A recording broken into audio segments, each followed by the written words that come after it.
Hello friends, welcome to home food recipes. Hello friends, સ્વાગત છે મારી નવી રેસીપીમાં. આજે હું તમારી સાથે લઈને આવી છું ફરાળી ભજીયા.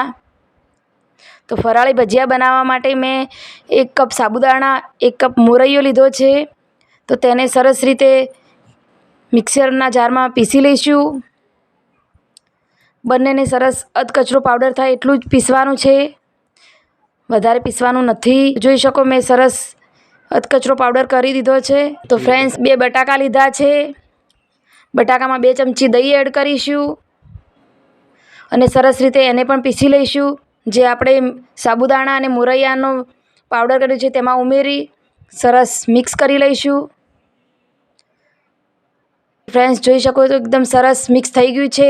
તો હવે 15 મિનિટ સુધી ઢાંકીને મૂકી દઈશું. તો ભજીયાની સાથે લીલી ચટણી બનાવીશું. તેના માટે મેં કોથમીર લીધી છે. કોથમીરને કટ નથી કરી. તેમાં 2 લીલા મરચાં કટ કરીને લીધા છે. 1 આદુનો ટુકડો લીધો છે, જે મેં કટ કરીને જ લીધો છે. એમાં મીઠું એડ કરીશું. 1 કપ કોપરાનું છીણ લીધું છે. અંદર દહીં એડ કરી અને સરસ રીતે પીસી લઈશું. તો ફ્રેન્ડ્સ, જોઈ શકો છો આપણી ચટણી એકદમ રેડી છે. ભજીયા માટે લોટ તૈયાર કર્યો છે. તેમાં મસાલો કરી લઈએ. તો સૌપ્રથમ મેં લીલા મરચાં નાખ્યા છે, આદું ક્રશ કરીને નાખ્યું છે, મગફળીનો પાવડર, તલ, જીરું અને મીઠું એડ કરીશું અને સરસ રીતે મિક્સ કરી લઈશું.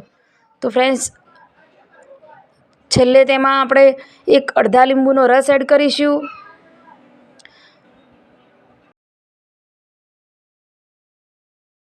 તો ભજીયા માટે આપણું મિક્સર એકદમ સરસ રીતે તૈયાર છે અને ગરમ તેલમાં તળી લઈશું.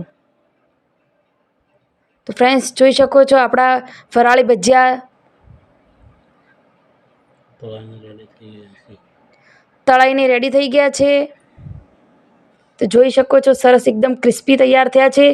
તો હવે લીલી ચટણી સાથે હું તમને સર્વ કરી અને બતાવું. કોઈ પણ વ્રતમાં તમે આ રીતે ભજીયા બનાવી અને ખાઈ શકો છો.